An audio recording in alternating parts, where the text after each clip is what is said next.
Hello, good evening, everyone. Good evening, good evening. Yes. Hello, everyone.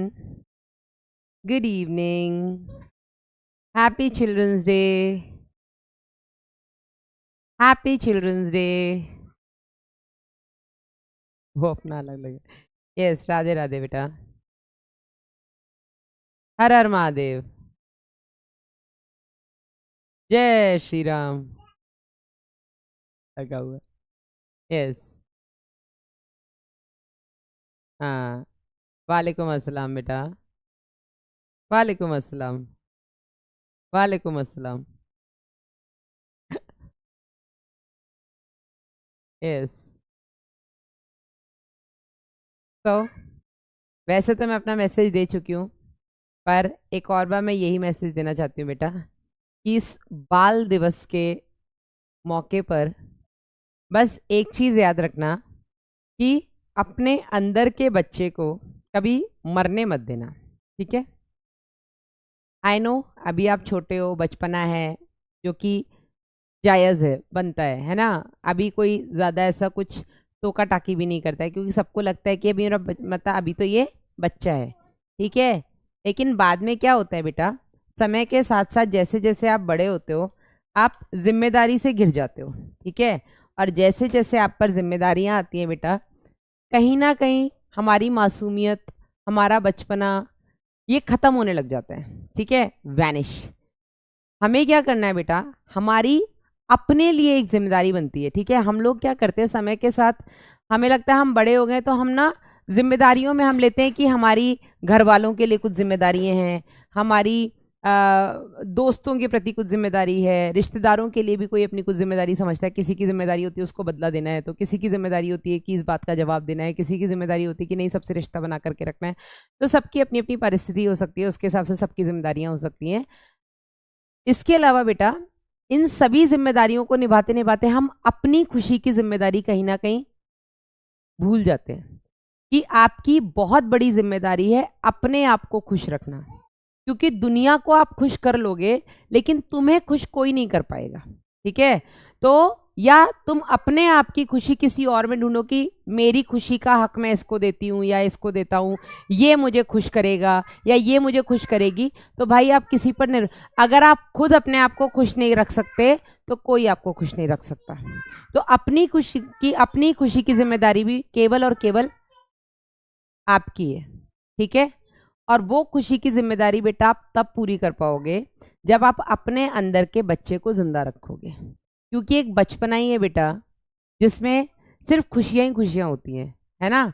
उसमें काम बिगाड़ने की भी एक अलग ही खुशी होती है, उसमें पिटने का भी एक अलग ही मजा होता है. नहीं, बड़े होने के बाद पिट जाते तो एक इज्जत आ जाती है यार, चार लोगों के सामने बेइज्जती हो गई.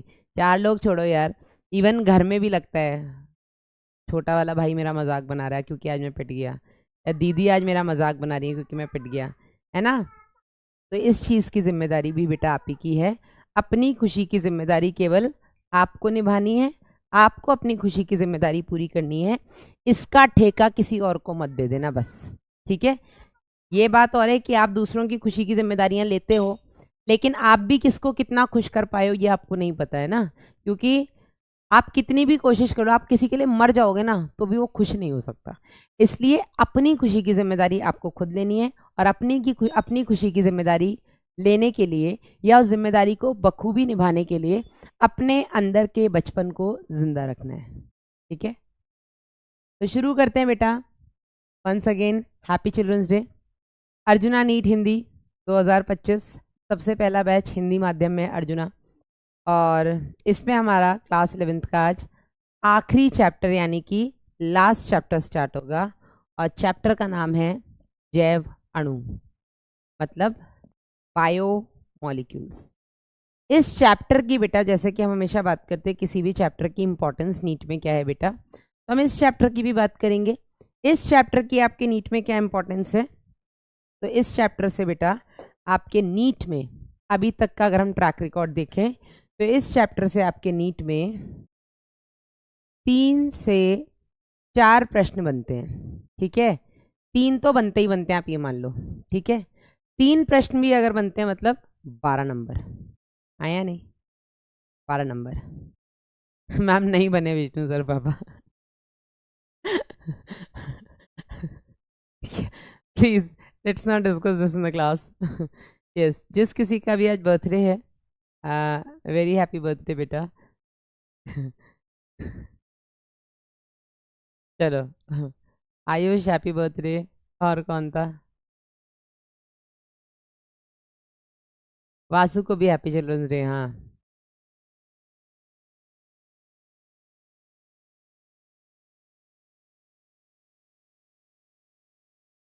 Thank you. यस, बोलो लास्ट चैप्टर की जय। हाँ अनुज जोशी, बिल्कुल। स्टार्ट करते हैं बेटा। अच्छा, शुरू करने से पहले मैं ये भी बता दूं कि सैटरडे को भी हमारी क्लास होगी।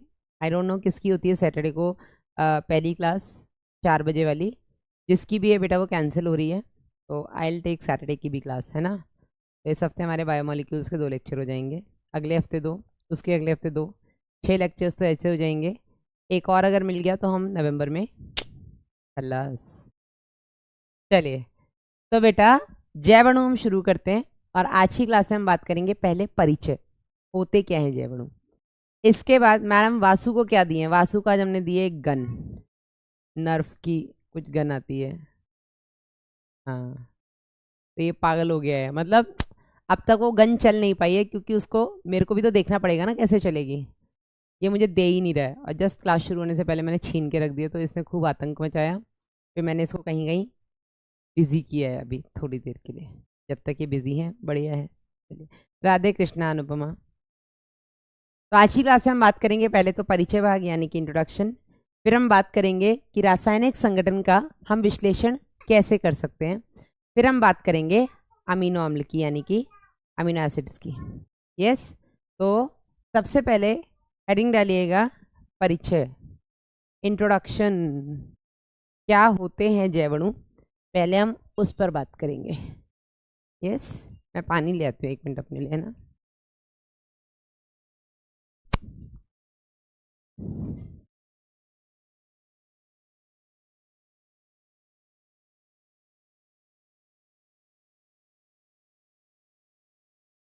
पानी लेना भूल गई थी आज क्लास की शुरुआत में।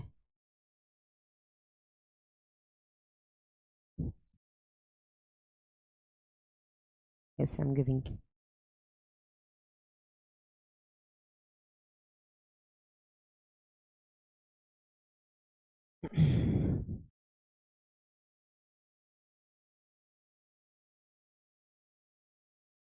इंट्रोडक्शन।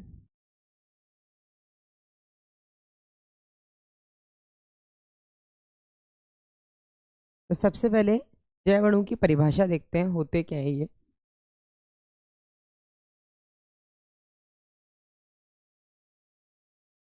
बायो मॉलिक्यूल्स,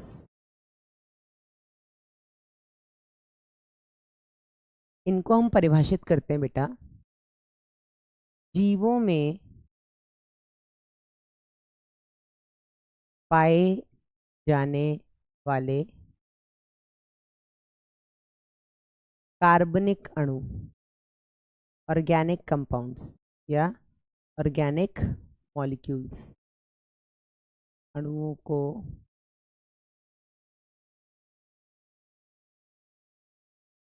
जैव अणु कहते हैं।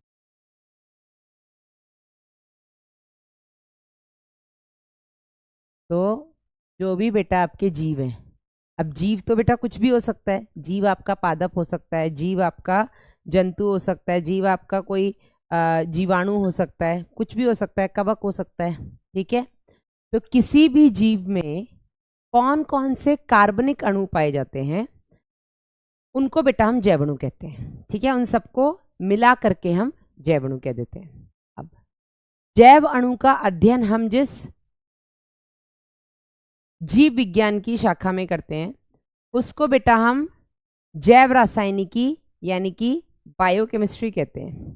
तो हम एक तरीके से ये भी कह सकते हैं कि बायोकेमिस्ट्री आपका केमिस्ट्री का ब्रांच है, हम इसको बेटा आपका बायो का ब्रांच यानी कि बायोलॉजी का ब्रांच भी कह सकते हैं। तो इसमें अगला पॉइंट लिखिएगा, जैव अणु के अध्ययन को, स्टडी ऑफ बायोमोलिक्यूल्स, जैव अणु के अध्ययन को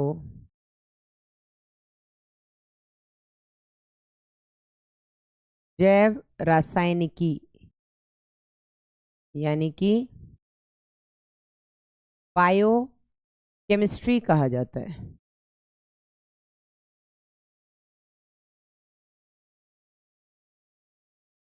ठीक है, इसके बारे में बेटा आप 12th क्लास में भी पढ़ेंगे। 12th क्लास में बायोमोलिक्यूल्स आपका केमिस्ट्री का चैप्टर है। 11th क्लास में बायोमोलिक्यूल्स आपका जूलॉजी के अंदर आता है। ठीक है, तो जैव अणु क्या होते हैं बेटा? जीवों में पाए जाने वाले अणुओं को बेटा जैव अणु कहते हैं, और जैव अणु के अध्ययन को हम जैव रासायनिकी यानी कि बायोकेमिस्ट्री कहते हैं। ठीक है, तुम लोगों के चैट्स को हम थोड़ा रोक देते हैं। अब ये लिख लो, फिर आगे बढ़े, जल्दी से लिखो फिर आगे बढ़े।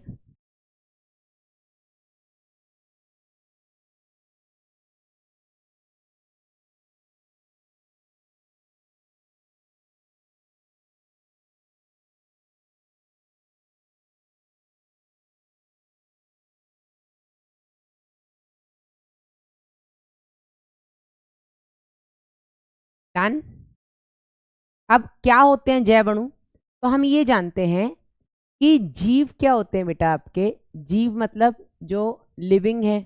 ठीक है, अब लिविंग में बेटा हमें ये पता है कि जो कोशिका होती है, जो सेल होती है बेटा, ये जीव की सबसे छोटी इकाई है। हाँ या नहीं?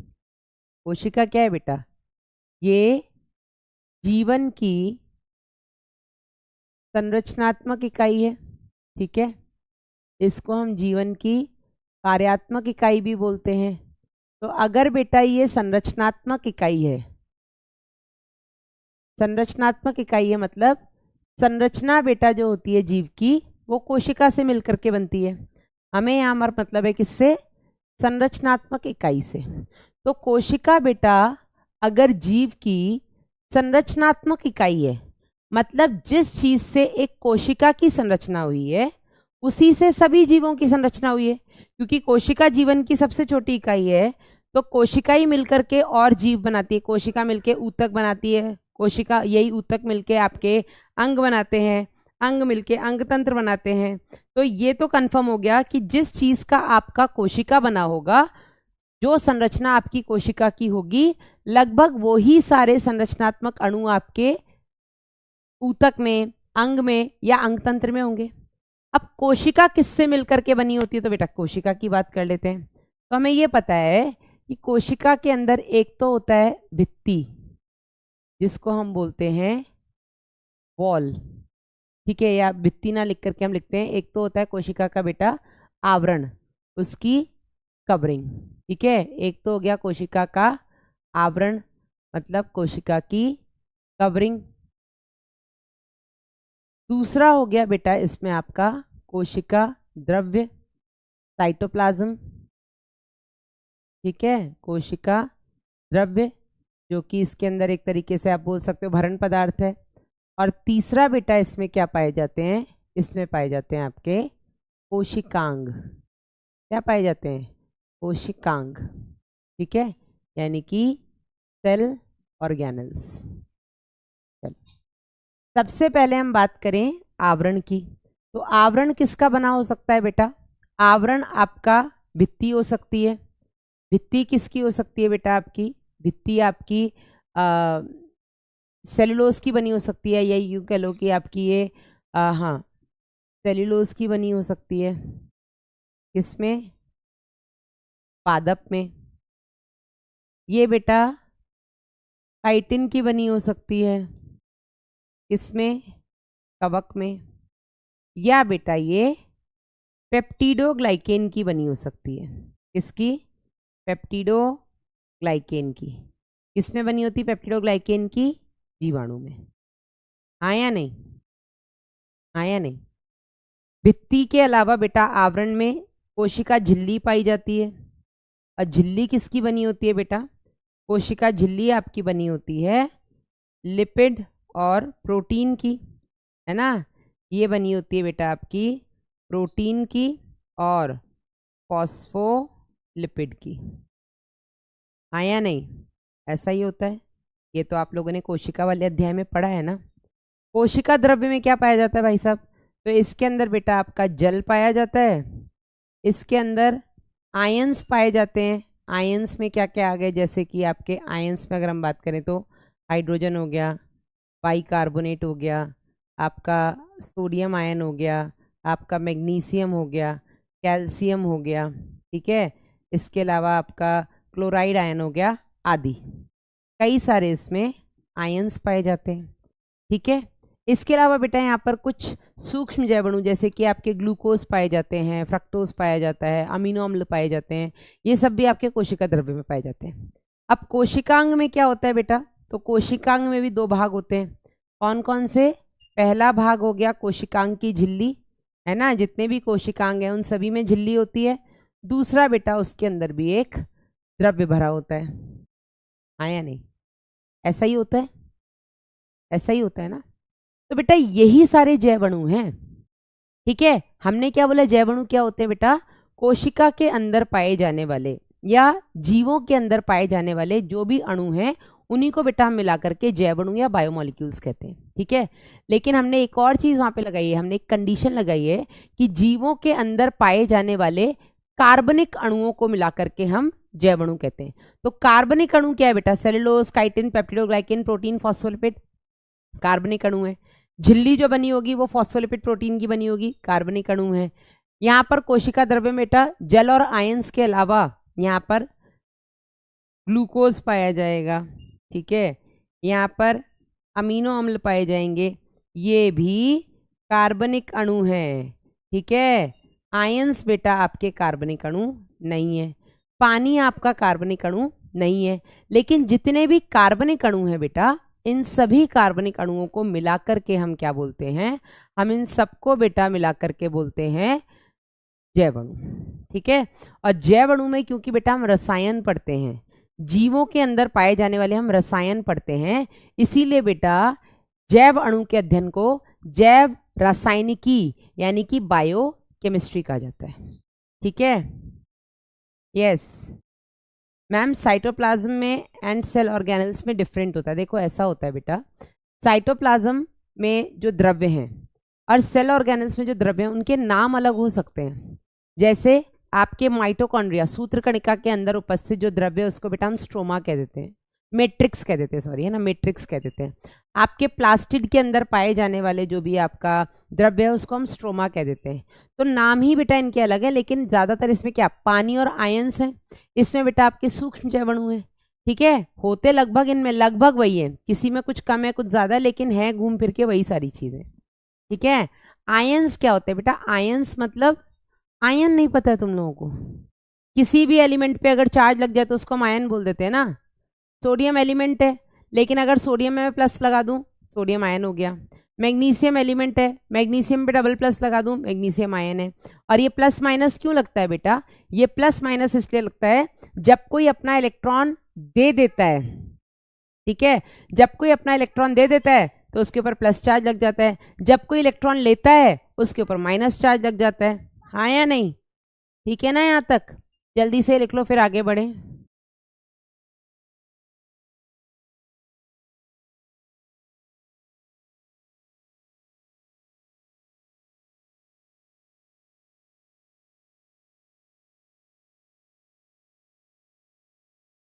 कल छुट्टी है, सॉरी कल क्लास है। कौन बोल रहा है ये? कल क्या है? कल क्यों नहीं होगी क्लास भला?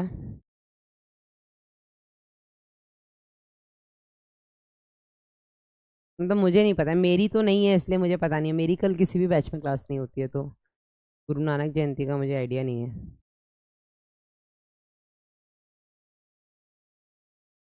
हाँ मैडम जी, आपका हेयर वाइट हो रहा है, हाँ तो ये कोई शर्म की बात है क्या? मुझे घूंघट करके पढ़ाना चाहिए?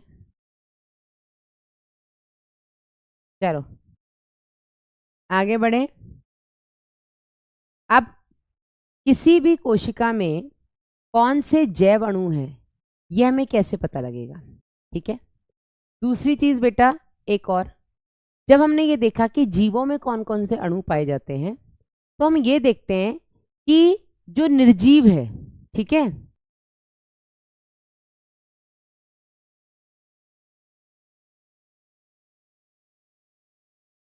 निर्जीव है, निर्जीव में बेटा हम जो यहाँ पर एग्जाम्पल ले रहे हैं वो हम ले रहे हैं भूपर्पटी का। भूपर्पटी के लिए हम पृथ्वी पर रहते हैं, ये तो सबको पता है ना। हम पृथ्वी के अंदर रहते हैं या हम पृथ्वी के ऊपर रहते हैं, ये बता दो बेटा मुझे। हम पृथ्वी के अंदर रहते हैं या ऊपर रहते हैं? एरर ठीक हो गया है। चलो ये बताओ ज़रा मुझे। ये तो सबको पता है कि मैडम हम पृथ्वी पर रहते हैं, मुझे भी पता है, लेकिन मैं ये जानना चाहती हूँ कि हम पृथ्वी के अंदर रहते हैं या पृथ्वी के ऊपर रहते हैं? तो सबसे पहले बेटा एरर, ऊपर रहते हैं, बिल्कुल सही है, ठीक है। तो पृथ्वी की बेटा 3 परतें होती हैं। सबसे अंदर वाली जो होती है इसको हम बोलते हैं कोर, ठीक है। सबसे अंदर वाली जो बेटा परत होती है पृथ्वी की, इसको हम कहते हैं कोर। इससे ऊपर वाली जो परत होती है बेटा, इसको हम बोलते हैं मेंटल।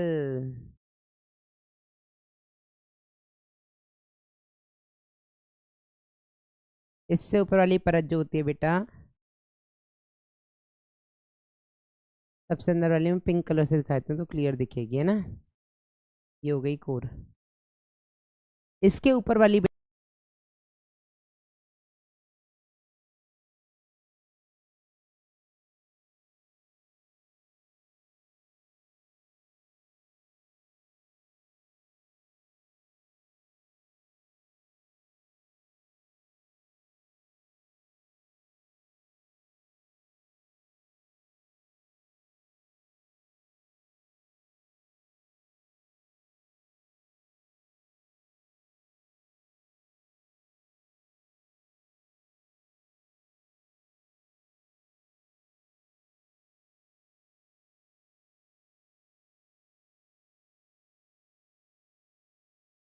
बोलते हैं क्रस्ट।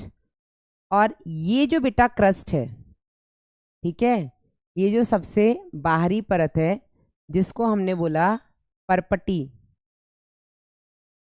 यानी कि क्रस्ट, इसी क्रस्ट के ऊपर हम रहते हैं, ठीक है। इंसान जो होता है बेटा वो यहीं रहता है। ये देखो, ये इंसान है, ये इंसान है, ये इंसान है। ये गिर क्यों नहीं रहा है नीचे वाला? ये जानना चाह रही थी मैं, क्यों नहीं गिर रहा ये नीचे वाला? गुरुत्वाकर्षण की वजह से एरर आ रही है। एरर क्यों आ रही है, एक बार चेक किया जाए प्लीज। Yes, play. क्यों आ रही है एरर, एक बार देखिएगा प्लीज।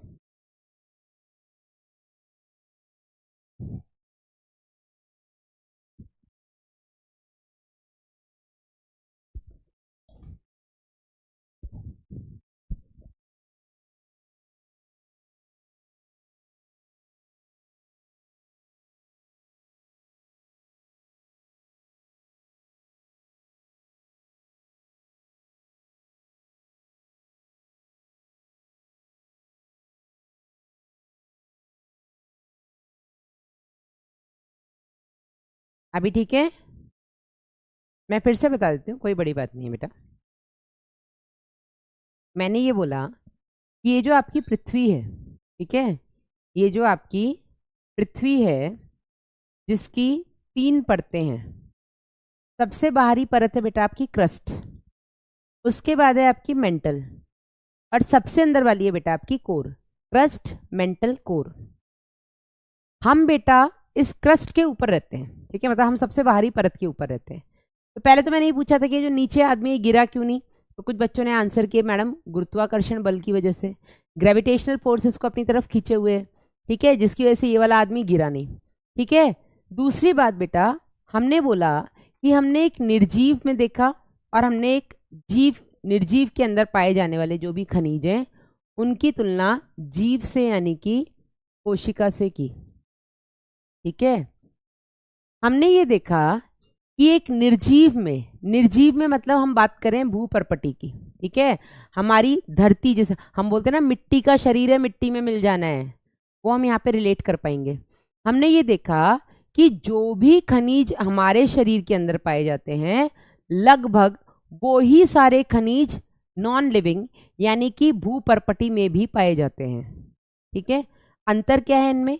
अंतर यह है कि हमारे अंदर कुछ खनिज ज्यादा हैं, कुछ खनिज इनके अंदर ज्यादा हैं। लगभग एक ही जैसे खनिज हमारे और नॉन लिविंग यानी कि भूपर्पटी में पाए जाते हैं, केवल अंतर उनकी परसेंटेज का है, ठीक है। तो ऐसा हमने देखा कि जीव व एवं निर्जीव में बेटा हमने किसका अध्ययन किया? हमने अध्ययन किया अर्थ क्रस्ट का, यानी कि पृथ्वी की परपटी जो सबसे बाहर वाली स्तर है उसका।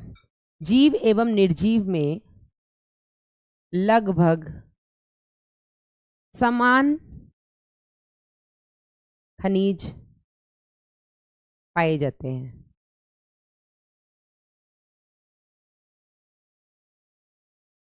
ठीक है। अंतर क्या है? अंतर केवल उनकी परसेंटेज का है। इसी में हम लिखेंगे carbon, hydrogen, oxygen, nitrogen, sulphur, ये 5 बेटा ऐसे एलिमेंट्स हैं जो आपके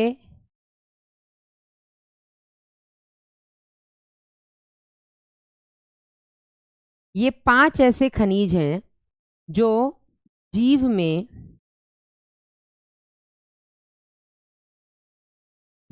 में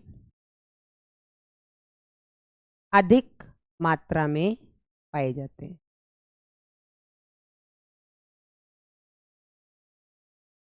ठीक है। ये बेटा लिख लीजिएगा। मैम मुझे डिस्ट्रैक्शन हो गया है, क्या करें? अगर आपको पता है कि आपको डिस्ट्रैक्शन हो गया है और आपको अगर डिस्ट्रैक्शन का कारण भी पता है तो उस कारण से अपने आप को अलग कर लो। This is it. मैम आपको जिमने नहीं जाना है क्या? साक्षी आज क्यों जिमने जाना होगा मुझे? हाँ, साइड हो जाती हूँ, जल्दी से लिख लो।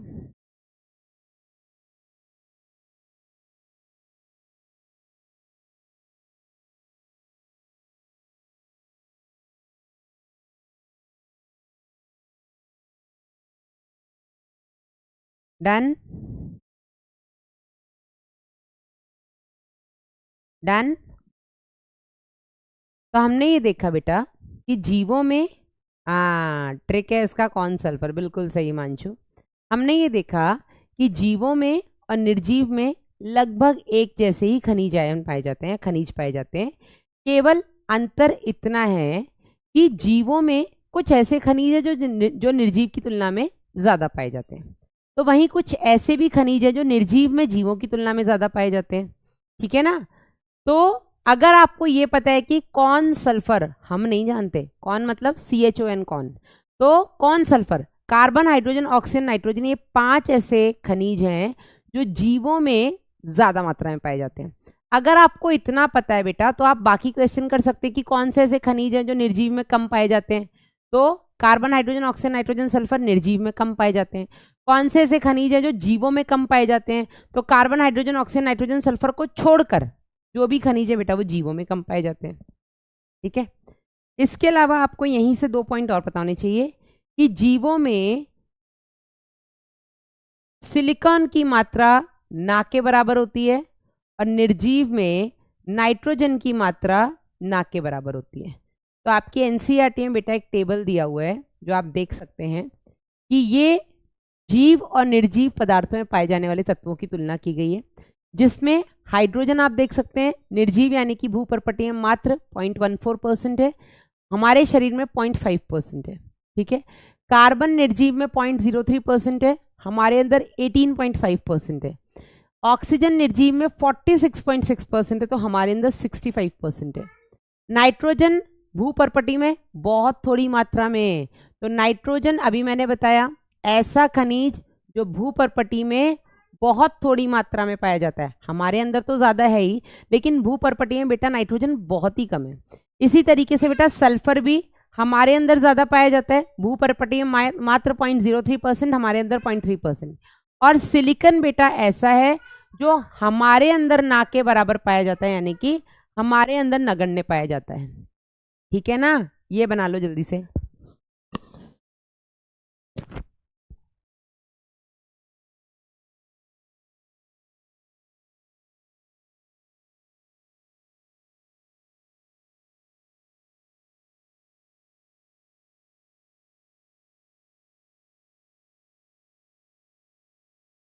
साक्षी, आपको केवल ये लिखना है नाइट्रोजन और सिलिकन।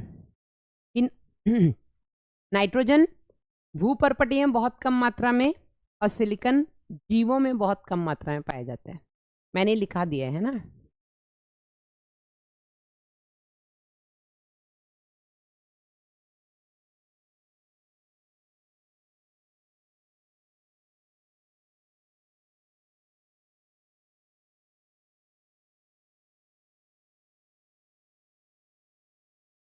सिलिकन जीवों में नगण्य मतलब ना के बराबर।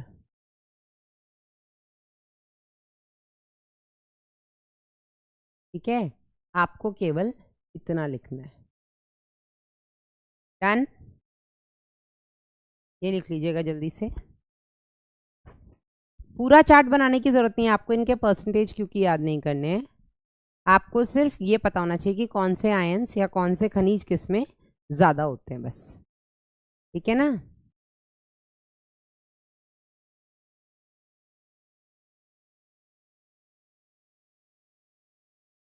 डन।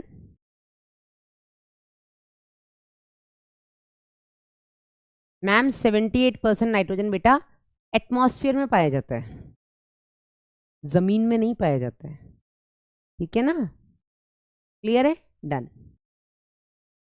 अब बेटा किसी भी जीव में कौन कौन से अणु पाए जाते हैं, इसके लिए हमने एक एक्सपेरिमेंट किया। ठीक है, जीवों में अणुओं का पता लगाने के लिए हमने एक एक्सपेरिमेंट किया। अब यहाँ पर हम एक एक्सपेरिमेंट करेंगे जिसमें हमने एक जीव ऊतक को लिया, हमने एक लिविंग टिश्यू को लिया और इस जीव ऊतक को हमने TCA के साथ मिलाया। TCA क्या है आपका? Trichloro acetic acid. यार ट्राई क्लोरो एसिटिक अम्ल। ठीक है, तो हमने क्या किया, हमने एक जीव ऊतक लिया। अब ये जीव ऊतक किसी मतलब प्लांट से भी हो सकता है, किसी एनिमल से भी हो सकता है। उसको हमने TCA के साथ मिलाया, ट्राइक्लोरो एसिटिक के साथ अच्छे से, वो बोलते हैं खरल मूसल की मदद से, है ना। हमने इसको खरल मूसल की मदद से, मोटर एंड पेसल,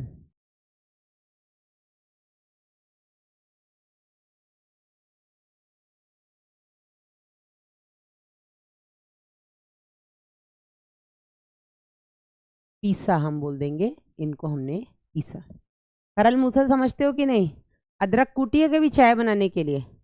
हाँ, चाय बनाने के लिए कभी अदरक कूटी है? तो अदरक कूटने के लिए बेटा वो जो होता है खल्लड़ बोलते हैं उसको, खरल बोलते हैं, और वो जो मूसल, ठीक है, इसकी मदद से बेटा हमने जीव ऊतक को TCA के साथ, मतलब हमने जीव ऊतक लिया, हमने TCA लिया और हमने उसको अच्छे से पीस दिया। ठीक है, समझ में आया या नहीं? खरल मूसल क्या होता है? हाँ, खल्लड़ भी बोल देते हैं उसको, बिल्कुल सही है।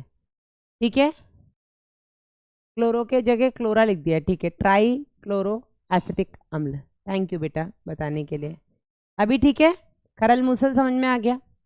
इसको पीसने के बाद बेटा हमें जो मिला उसको हमने बोल दिया गाढ़ा करदम, यानी कि थिक स्लरी।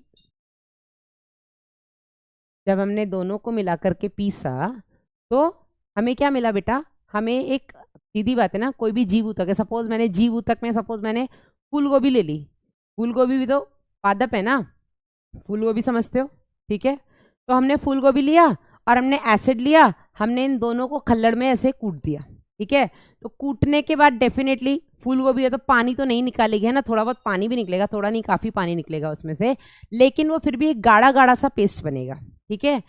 सिलबट्टा तो बेटा वो होता है ना जिसपे ऐसे चटनी पीसते हैं, ऐसे जो ऐसे लंबा सा पत्थर होता है उस पे ऐसे पीसते हैं, उसको सिलबट्टा बोलते हैं, if I am not wrong, ठीक है ना।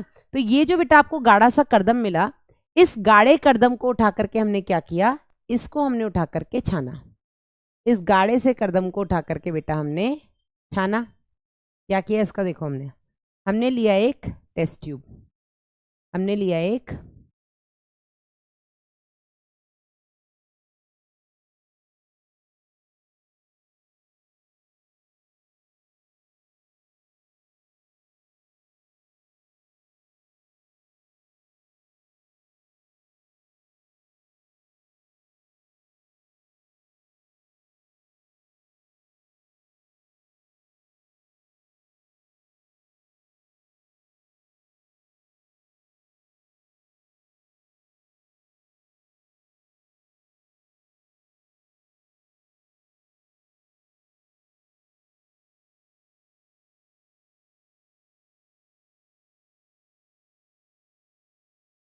हमने लिया एक टेस्ट ट्यूब।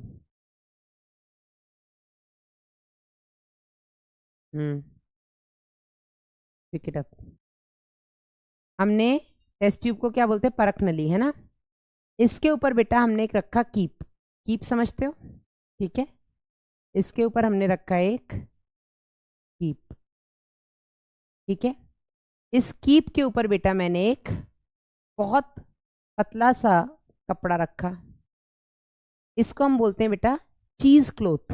चीज क्लोथ एक बहुत हल्का सा, पनीर बनाते हो कभी घर पे, कभी दूध फट गया तो क्या करें, या तो ऐसे ही पी जाओ, या दूध का पनीर, वो फटे दूध का पनीर बना लो, है ना। तो पनीर बनाने के लिए हम क्या करते हैं, जो फटा हुआ दूध है हम उसको एक बहुत हल्के से कपड़े में इकट्ठा करते हैं, जिससे कि उसका सारा पानी निकल जाए, और जो उसका जो प्रेसिपिटेटेड या जो कोएगुलेटेड प्रोटीन है, मतलब कोएगुलेटेड पार्ट है, वो एक जगह इकट्ठा हो जाए, और वही तो बेटा पनीर बनता है आपका, ठीक है ना।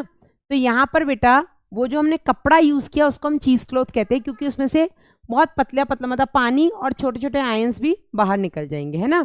तो यहाँ पर हमने एक चीज क्लॉथ लिया, चीज क्लॉथ समझ गए ना, पनीर बनाने के लिए हम जिस कपड़े का इस्तेमाल करते हैं उसको बेटा हम चीज क्लॉथ कहते हैं, ठीक है।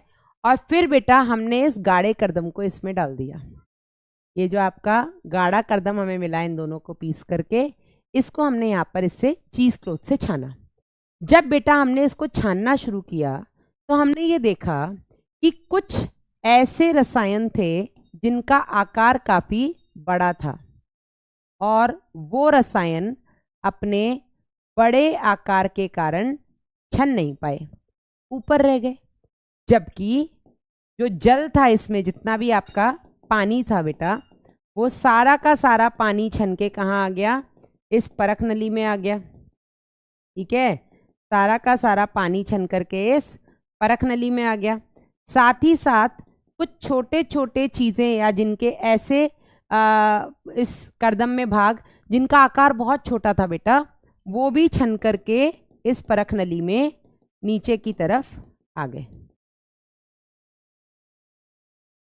ठीक है। तो हमने क्या देखा कि जो नहीं छन पाए, है ना, जिनका आकार बड़ा था, जो नहीं छन पाए, इनको बेटा हमने बोल दिया धारित। इनको हमने क्या बोल दिया, धारित, मतलब कि रिटेंटेट। इनको हमने बोला धारित या रिटेंटेट, ठीक है। और जो छनकर के नीचे आ गए बेटा, इसको हमने बोला निस्यंद या फिल्ट्रेट। इसको हमने क्या बोल दिया, निस्यंद या फिल्ट्रेट, ठीक है। वो नहीं सुनने वाली, क्या चल रहा है भाई ये, हाँ, क्या चल रहा है ये, यस।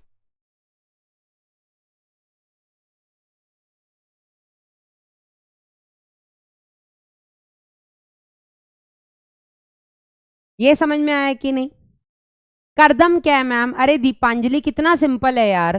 खरल मूसल से आपने जब इसको पीसा तो जो भी आपको मिला उसको हमने करदम बोल दिया। बनाना है, बिल्कुल बनाना है। हाँ, यस, समझ में आया। करदम कुछ अलग नहीं है। उसको पीसने के बाद आपको उस खरल में जो भी मिल रहा है उसी को बेटा हम करदम बोल रहे हैं। आप अदरक को कूटोगे तो अदरक पूरी तो पानी नहीं बन जाएगी ना, उसमें से कुछ पानी जरूर निकलेगा, है ना। फिर आप उस कुटी हुई अदरक को चाय में डाल दोगे तो वो जो कुटा हुआ है बेटा उसी को हम करदम बोल रहे हैं।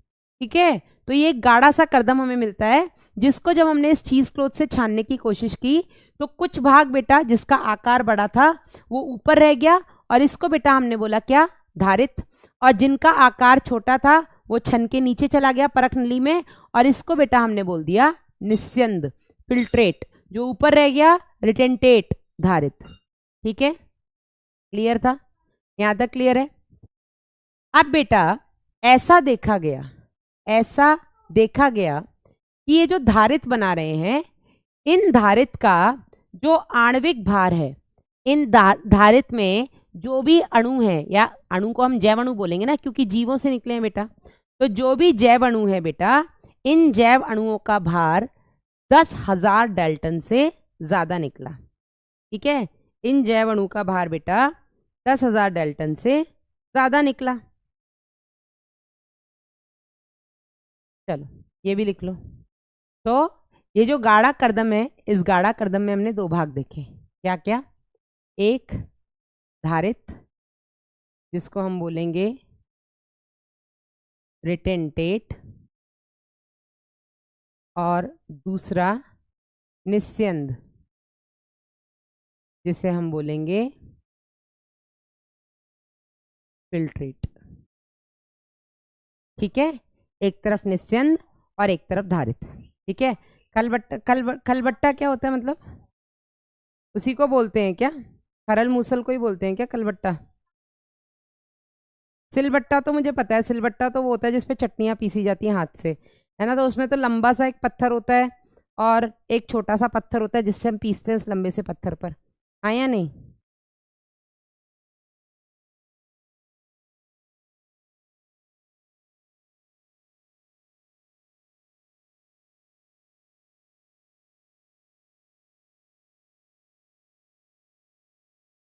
डन। अब ऐसा देखा गया बेटा कि ये जो आपका निस्यंद है, इस निस्यंद में इनका जो आणविक भार था, इनका सॉरी धारित का आणविक भार जो था, जो इनका मॉलिक्यूलर वेट था बेटा, वो 10,000 डाल्टन या अधिक।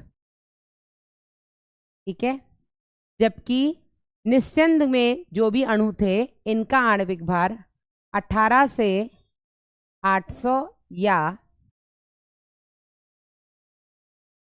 1000 डाल्टन तक था। ठीक है, क्योंकि बेटा इनका आणविक भार बहुत ज्यादा था, इसलिए बेटा हमने इनको बोल दिया कि बड़े बड़े जैव अणु हैं। ठीक है, इनको हमने क्या बोला? इनको हमने बृहद जैव अणु बोला। क्या बोला इनको हमने?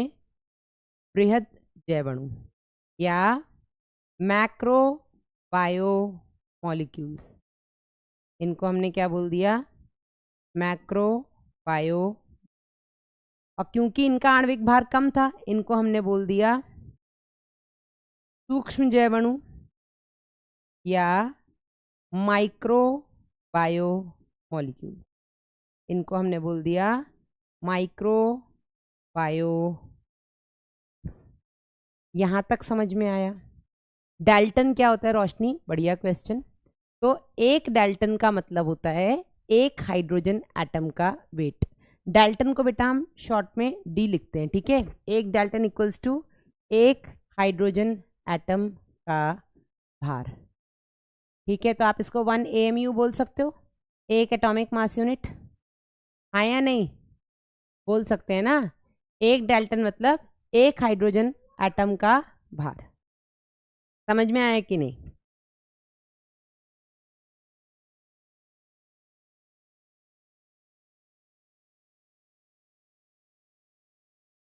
डन।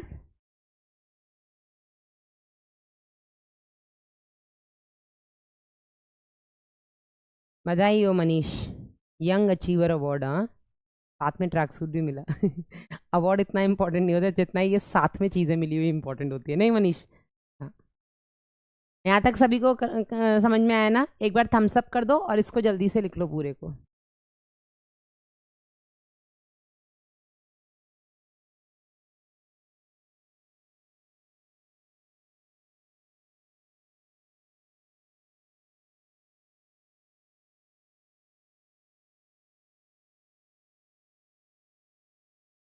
राइट मोहम्मद आयूब, ओखली बोलते हैं इसको शायद। यस, बिल्कुल सही।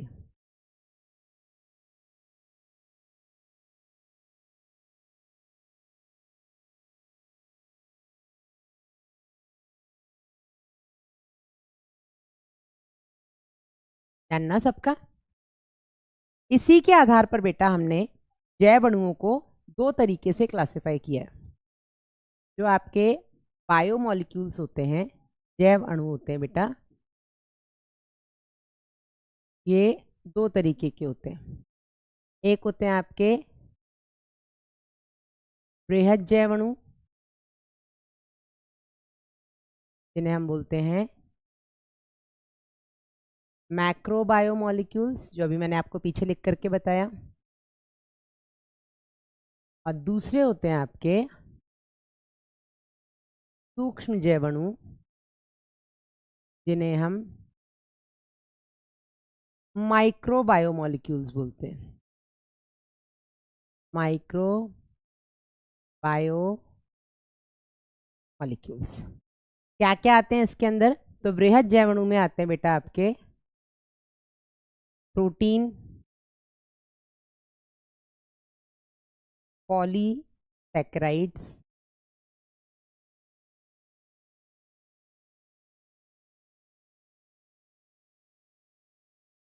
और न्यूक्लिक अम्ल।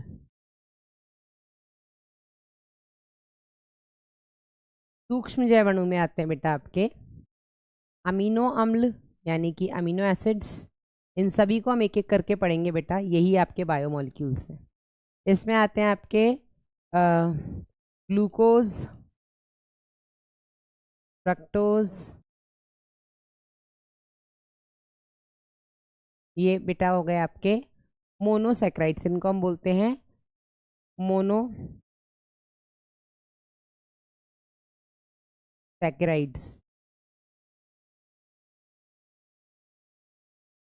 इसमें आते हैं आपके माल्टोज,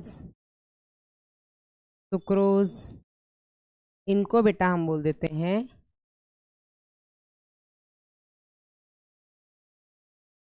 डाइसैकेराइड्स।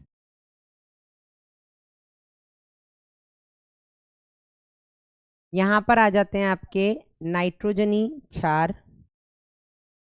इसमें आते हैं आपके न्यूक्लियोटाइड्स।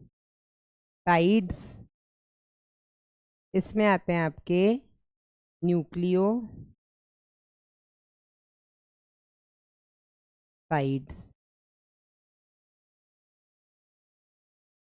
ये लिखिएगा जल्दी से, हो जाए तो बता दीजिएगा।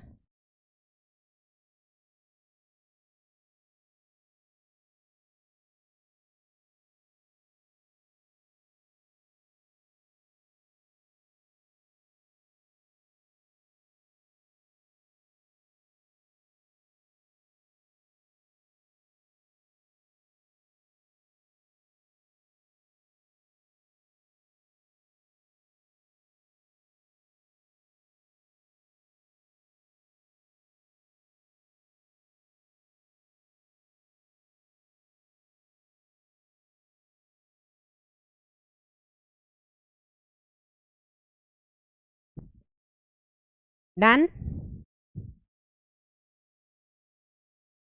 Done, and the class please भाई मिर्जा। कल ही किसी ने इसके पीछे सुना था। मैम चिल्ड्रंस डे का गिफ्ट नहीं मिला है। द्रविण, वाओ, नाम बहुत अच्छा लगा मुझे आपका बेटा, द्रविण, क्या बात है। चिल्ड्रंस डे का गिफ्ट है, आज जल्दी क्लास खत्म कर देंगे। और बोलो। चलो अमीनो एसिड नहीं पढ़ेंगे आज, इसी टॉपिक पे खत्म कर देंगे, इतना कर सकते हैं। बधाई हो अंजलि साहू।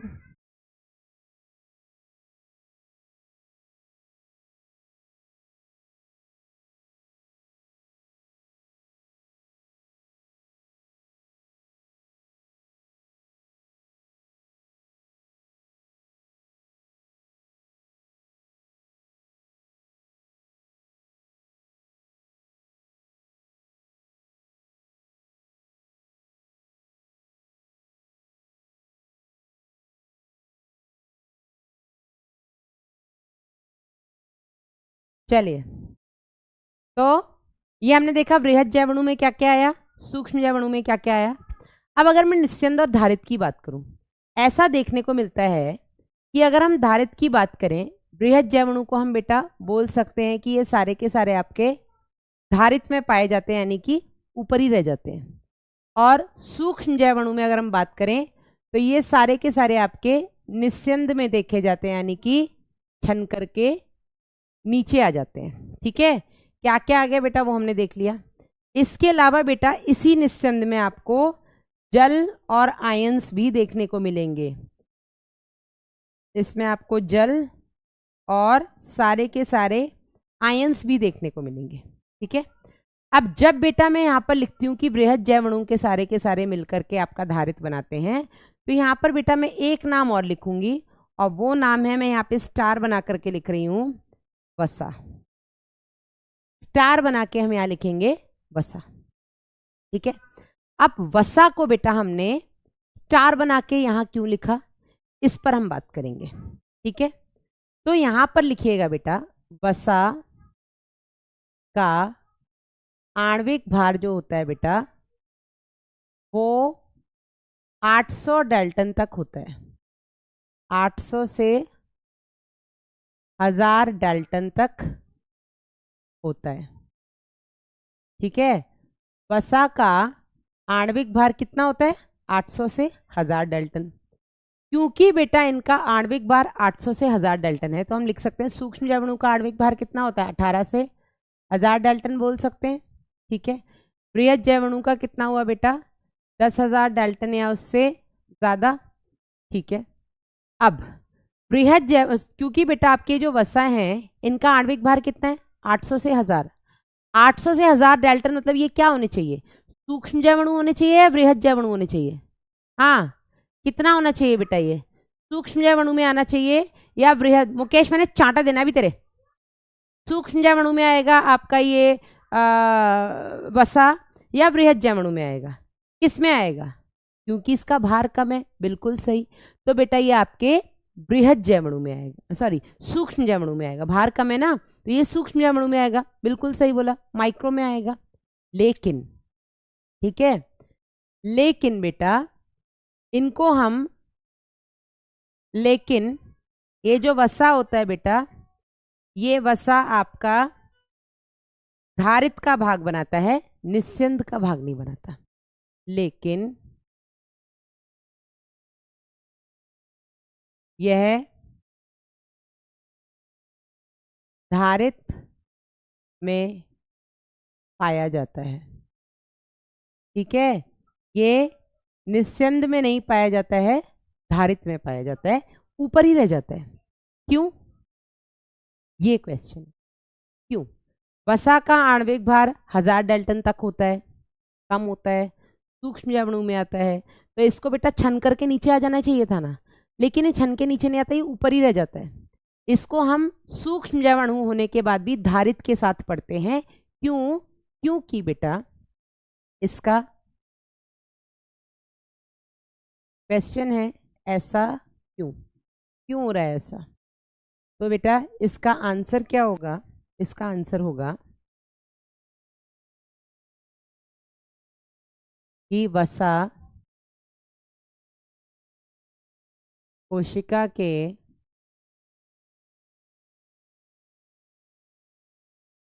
झिल्ली भाग में, यानी कि मेम्ब्रेन पार्ट में पाया जाता है। झिल्ली भाग में पाया जाता है, जिसके कारण, मैं इसको भी समझाऊंगी तब तक आप लिख लो, जिसके कारण करदम बनाते समय, जिसकी वजह से बेटा जब करदम बनता है, करदम बनाते समय यह पुटिका का निर्माण करता है।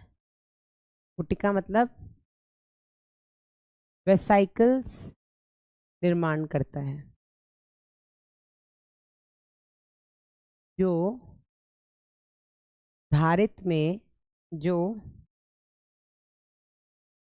आकार में बड़े होने के कारण, जो आकार में बड़े होने के कारण धारित भाग में पाए जाते। ठीक है, ये लिखो, फिर मैं बताती हूँ कैसे।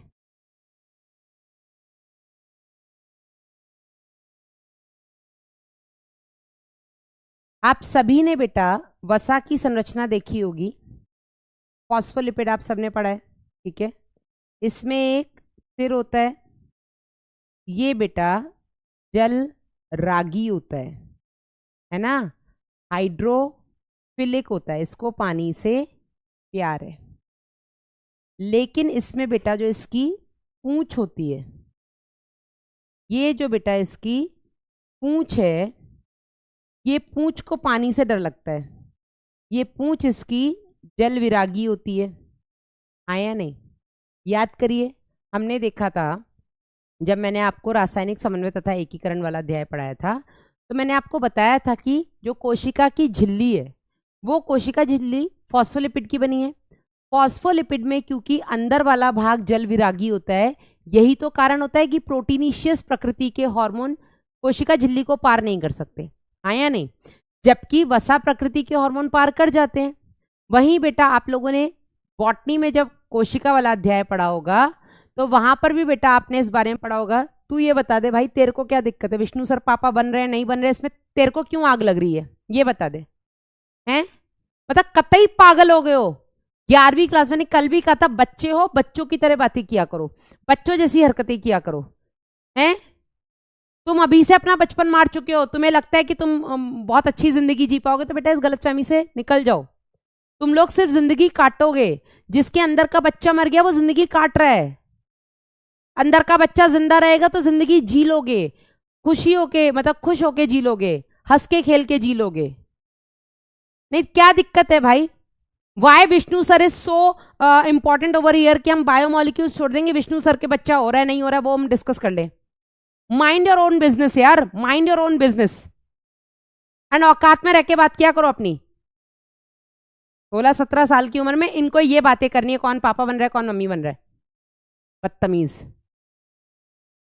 ठीक है, तो ये ऐसा आप लोगों ने बेटा बॉटनी में भी पढ़ा होगा कि जो कोशिका झिल्ली होती है उसमें दो भाग होते हैं, एक आपका शीर्ष, दूसरा अंदर की तरफ पूंछ। ठीक है, जो शीर्ष होता है बेटा, जो इसका सिर होता है वो जलरागी होता है, हाइड्रोफिलिक होता है। जो पूंछ होती है जल विरागी होती है, हाइड्रोफोबिक होती है, जिसकी वजह से बेटा जब हम इसको एसिड के साथ पीसते हैं, जब हम कोई भी ऊतक को एसिड के साथ पीसते हैं, तो ऊतक के अंदर कोशिका है, कोशिका के अंदर कोशिका झिल्ली है, कोशिका झिल्ली के अंदर आपके वसा है। तो ये बेटा इसका जो जल विरागी अंश होता है और जो जल रागी अंश होता है बेटा, वो अपने आप को कुछ इस तरीके से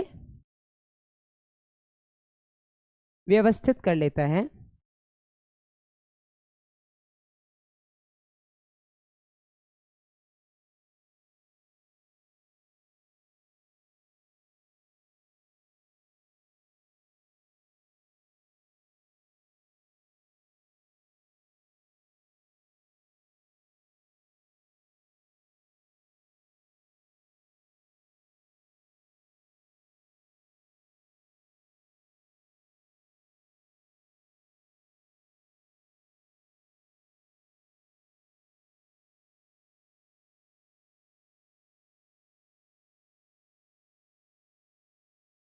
ठीक है। और इसको बेटा हम बोलते हैं पुटिका निर्माण, इसको हम बोलते हैं वेसाइकल फॉर्मेशन। ठीक है। मैं ऐसी उम्मीद करती हूँ कि क्लास 10th में शायद तुम लोगों ने पढ़ा होगा कि साबुन कैसे काम करता है। तो साबुन में भी बेटा ऐसा ही होता है, जल रागी जल विरागी, तो वो भी बेटा पुटिका का निर्माण करते हैं। जल्दी ये बना लो।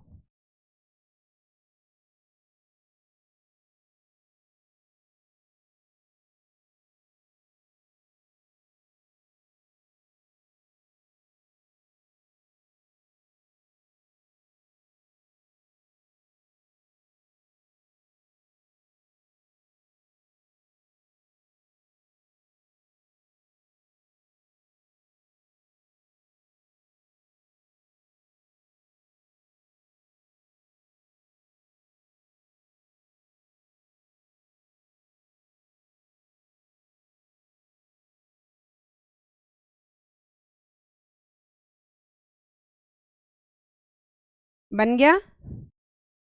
हाँ, मिसल फॉर्मेशन, बिल्कुल सही कविता, है ना। तो नहीं बेटा, डायग्राम नीट में नहीं आते हैं, डायग्राम बेस्ड क्वेश्चंस आते हैं या आपका डायरेक्ट क्वेश्चंस आते हैं। डायग्राम बनाने को नहीं आएगा, अगर डायग्राम बेस्ड क्वेश्चन आएगा तो डायग्राम बना हुआ आएगा। ठीक है ना। डन, क्लियर है ना। चलो आगे बढ़े। डन। अब यहीं पर एक चीज और पढ़ लेते हैं बेटा। तो वास्तव में वसा क्या है बेटा, वास्तव में तो ये सूक्ष्म जैवाणु है, लेकिन फिर भी हम इनको धारित में देखते हैं। तो वसा कोशिका की झिल्ली, तो वास्तव में वसा का आणविक भार 800 से 1000 डाल्टन होता है। तो हम यहीं पर लिख लेते हैं कि ये वास्तव में बेटा, ये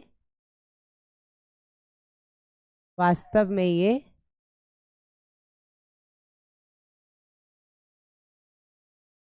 सूक्ष्म जैवाणु यानी कि माइक्रो बायोमोलिक्यूल्स होते हैं। ठीक है। चलिए अब एक चीज और बेटा, ये देखने के लिए हमने ये तो देख लिया कि किस जीव में क्या क्या पाया जाता है बेटा, इसमें सूक्ष्म और बृहद जैवाणु पाए जाते हैं। अब अगला आपका जो पॉइंट है वो ये कि ये जो आपके कोशिका है, इस कोशिका में और क्या क्या पाया जाता है। हमें कैसे पता लगेगा कि इसमें कितने कार्बनिक पदार्थ हैं, कितने अकार्बनिक पदार्थ हैं, कितना इसमें पानी है। इसके लिए बेटा हम एक और एक्सपेरिमेंट करते हैं। ठीक है, क्या एक्सपेरिमेंट करते हैं वो भी देख लेते हैं अभी। तो इसके लिए हम जो एक्सपेरिमेंट करते हैं उसमें हम क्या करेंगे, सबसे पहले एक टिश्यू लेंगे। एक मिनट रुक जाना है ना, बस 1 मिनट रुक जाना, फिर मैं आपको बता देती हूँ ये भी।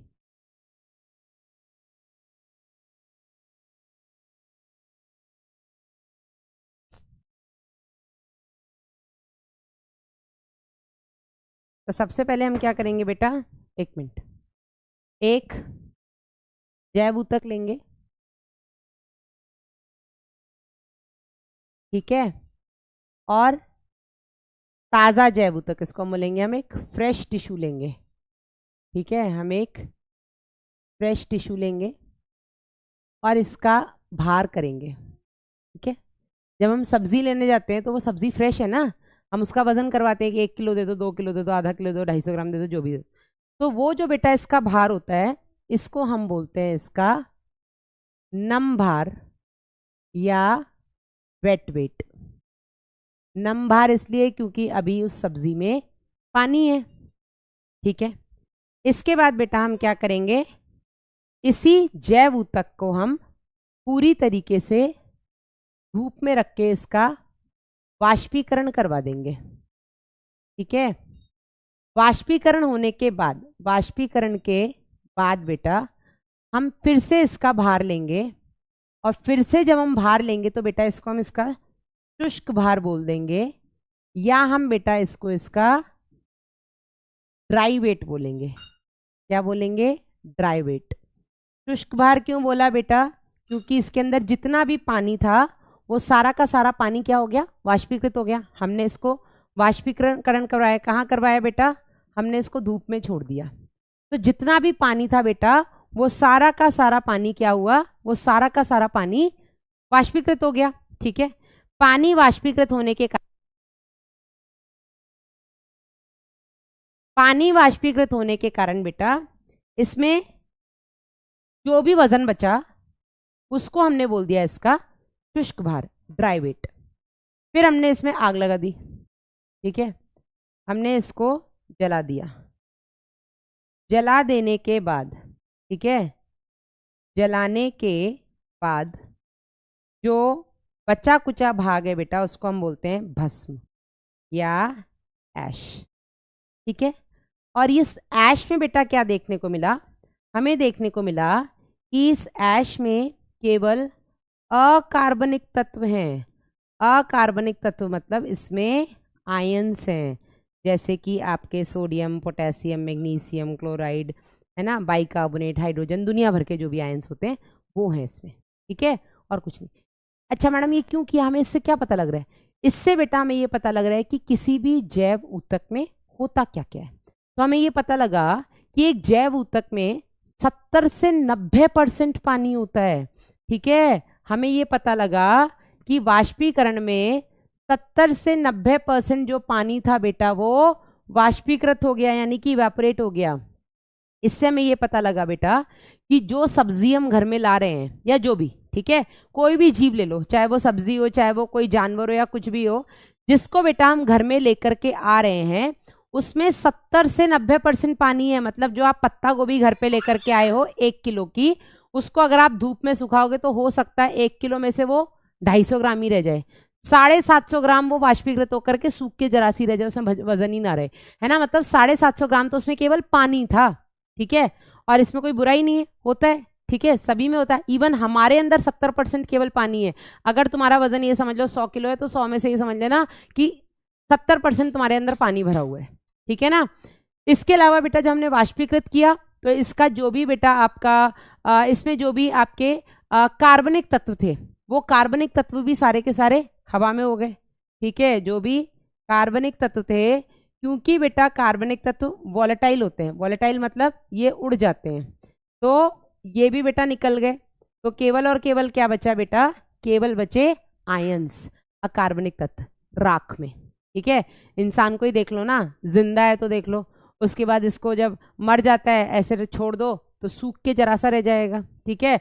और उसके बाद मैंने क्या बोला, अगर 100 किलो का इंसान है तो उसको ऐसे ही छोड़ दो तो वो सूख करके 30 किलो का रह जाएगा लगभग, ठीक है, क्योंकि 70% तो पानी था, सारा वाष्पीकृत हो जाएगा। उसके बाद उसको जब आग लगा देते हैं बेटा, जो हमारे धर्म में एक प्रक्रिया होती है किसी भी इंसान के अंतिम संस्कार की, तो उसके बाद बेटा उसमें राख कितनी सी बचती है, जरा सी। और वो राख, उस राख के अंदर क्या है, खनिज लवण, और वो राख हम मिट्टी में या पानी में मिला देते हैं। तो ऐसे बोलते हैं ना, मिट्टी का शरीर मिट्टी में मिल जाना है। तो मिट्टी में जो अर्थ क्रस्ट है, जो भूपर्पटी, उसमें भी लगभग वही सारे आयंस है, खनिज है जो हमारे अंदर है। आया नहीं, समझ में आया कि नहीं? तो this is all about the introductory part. जल्दी से एनसीईआरटी पढ़ लेते हैं। एनसीईआरटी क्या कहती है, अर्ज किया है कि इस जीव मंडल में विविध प्रकार के जीव मिलते हैं। मस्तिष्क में यह प्रश्न उठता है कि क्या सभी जीव रासायनिक संगठन की दृष्टि से एक ही प्रकार के तत्व और यौगिकों के मिलकर बनते हैं, ठीक है। तो ये क्वेश्चन उठता है, तो एक्चुअल में यस, सभी जीवों के अंदर, क्योंकि सबके अंदर कोशिका है और कोशिका लगभग एक जैसी तत्वों से मिलकर के बनी है, तो हाँ कहीं ना कहीं कम और ज्यादा सब एक जैसे ही है, ठीक है। आप रसायन विज्ञान में सीख चुके होंगे कि तत्वों का विश्लेषण कैसे करते हैं, तो ये बेटा केमिस्ट्री में पढ़ाया जाता है कि किस तरीके से हम केमिकल एनालिसिस करते हैं।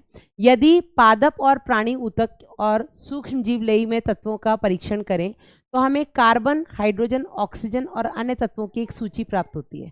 तो अगर हम ये देखें कि किसी भी जीव में कौन कौन से तत्व पाए जाते हैं, तो हमें ऐसे कई सारे तत्व, कार्बन है, हाइड्रोजन है, ऑक्सीजन है, नाइट्रोजन है, सल्फर है, सिलिकॉन है, ठीक है, ऐसे हमें कई सारे खनिजों की या तत्वों की लिस्ट मिलती है कि जीव में अंदर ये पाया जाता है। और ऐसा पता लगा जब हमने निर्जीव का अध्ययन किया कि उनमें भी यही सारे अध्ययन, मतलब यही सारे तत्व पाए जाते हैं।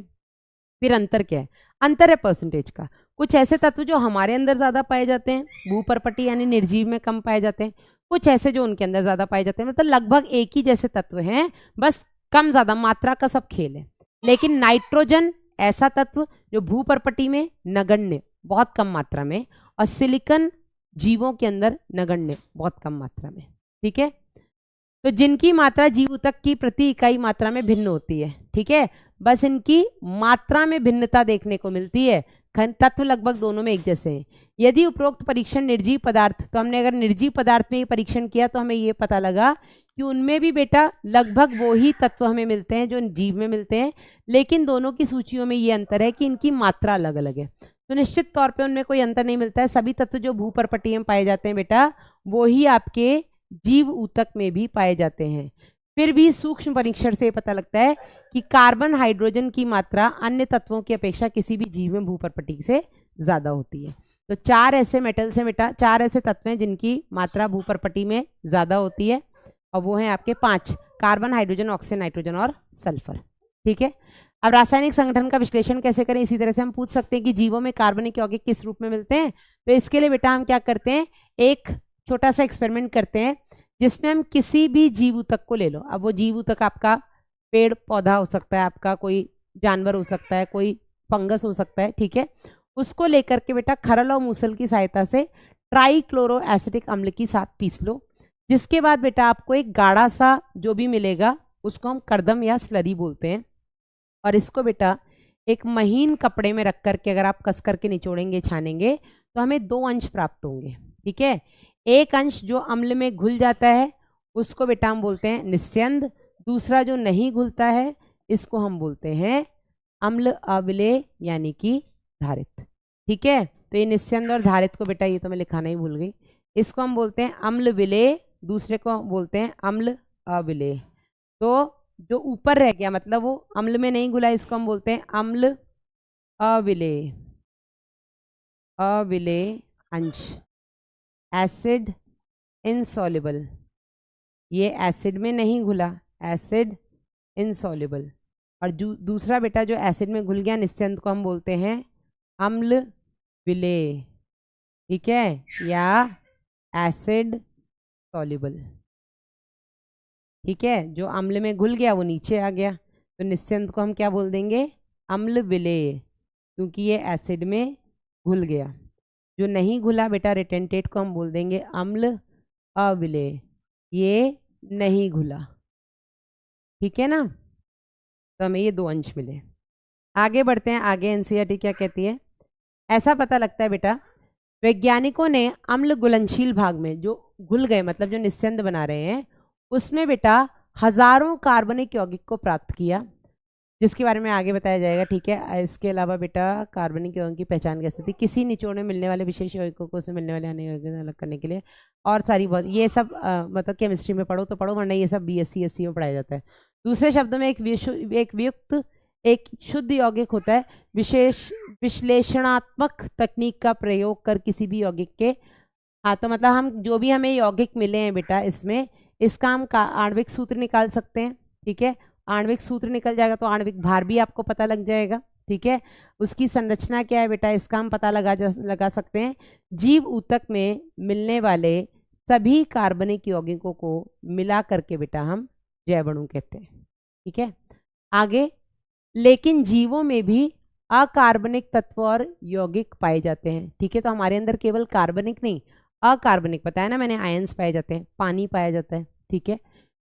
एक थोड़े हमें और भंजक मतलब डिस्ट्रक्टिव मतलब जिसमें हम तोड़ फोड़ कर रहे हैं। ठीक है। भंजक का मतलब होता है डिस्ट्रक्टिव मतलब जिसमें हम नाश कर रहे हैं, तो नाश ही तो कर रहे हैं बेटा। हमने एक ऊतक को लिया, हमने उसको सुखा दिया, हमने उसमें आग लगा दी, तो हम उसको डिस्ट्रॉय कर रहे हैं ना। तो हमने एक भंजक प्रयोग किया बेटा, जिससे हमें ये पता लगता है कि जीव ऊतकों की थोड़ी मात्रा को अगर हम तौलें, ठीक है, तो उस मात्रा को बेटा हम उसका नमभार कहेंगे, क्योंकि हमने इनिशियली ऊतक लिया, हमने उसको एज इट इज तौल दिया, तो उसमें पानी है। उसके बाद बेटा हमने इसका पूरा का पूरा जल धूप में डाल दिया, सुखा दिया हमने उसको, तो उसका सारा का सारा जल वाष्पीकृत हो गया। फिर जो बचा बेटा उसका हमने लिया भार, तो उसको हम उसका ड्राई वेट शुष्क भार कहेंगे। फिर बेटा अगर हम उसको पूरी तरीके से जला दें तो इसके सभी कार्बनिक यौगिक जो है वो ऑक्सीकृत होकर के गैसीय रूप में अलग हो जाएंगे, और बचे हुए पदार्थ को बेटा हम भस्म कहते हैं। इस भस्म में बेटा आपके अकार्बनिक तत्व जैसे कि आयंस वगैरह पाए जाते हैं। ठीक है। अकार्बनिक यौगिक जैसे कि सल्फेट, फॉस्फेट आदि ये सारे के सारे अम्ल घुलनशील भाग में मिलते हैं, तो ये सब छन के बेटा नीचे आ जाते हैं। इस कारण से बेटा किसी का भी हम तत्व विश्लेषण वगैरह कर सकते हैं, ये सब आपका काम का नहीं है। ये बेटा पहला वाला टेबल मैंने आपको बता दिया। दूसरा वाला ये बता रहे हैं कि जीवों में कौन कौन से अकार्बनिक तत्व पाए जाते हैं। तो अकार्बनिक तत्व में देखो sodium ion, potassium ion, calcium ion, magnesium ion, water हो गया, NaCl कार्बन, ये सारे के सारे, फॉस्फेट, सल्फेट, ये सारे आपके आयन्स पाए जाते हैं। कुछ कंपाउंड्स पाए जाते हैं हमारे बॉडी के अंदर, कई सारे पाए जाते हैं। कार्बोनिक एसिड H2CO3 पाया जाता है हमारी बॉडी के अंदर, आपका NaCl सॉल्ट पाया जाता है हमारी बॉडी के अंदर, आपका कैल्शियम कार्बोनेट पाया जाता है, कैल्शियम ऑक्सलेट्स पाए जाते हैं। तो ऐसे कई सारे अकार्बनिक तत्व हमारे शरीर में पाए जाते हैं। ठीक है, समझ में आया कि नहीं? ऐसा कुछ इसमें बहुत ज़्यादा रॉकेट साइंस थी नहीं। अब अमीनो अम्ल पढ़ लेंगे हम सैटरडे को। ठीक है, सैटरडे को अपनी क्लास है ही, तो हम सैटरडे को पढ़ लेंगे अमीनो अम्ल। तो आज बेटा हमने क्या पढ़ा? आज हमने दो चीज़ें पढ़ी। पहले पढ़ा हमने परिचय भाग, फिर हमने पढ़ा बेटा इसमें रासायनिक विश्लेषण। किसी भी जीव के अंदर रासायनिक विश्लेषण कैसे करते हैं और इस विश्लेषण में हमें क्या मिलता है। आज आपकी कोई DPP नहीं है, तो आज आपको केवल और केवल रिवीजन करना है। पहले लेक्चर में वैसे भी हम DPPs देते नहीं है। ठीक है, तो दिस इज ऑल अबाउट जैव अणु का लेक्चर नंबर 1। अपना बढ़िया ध्यान रखिएगा बेटा। मिलेंगे हम सैटरडे को 4 बजे। Till then bye bye. ठीक है, हाँ चलिए, बाय बाय।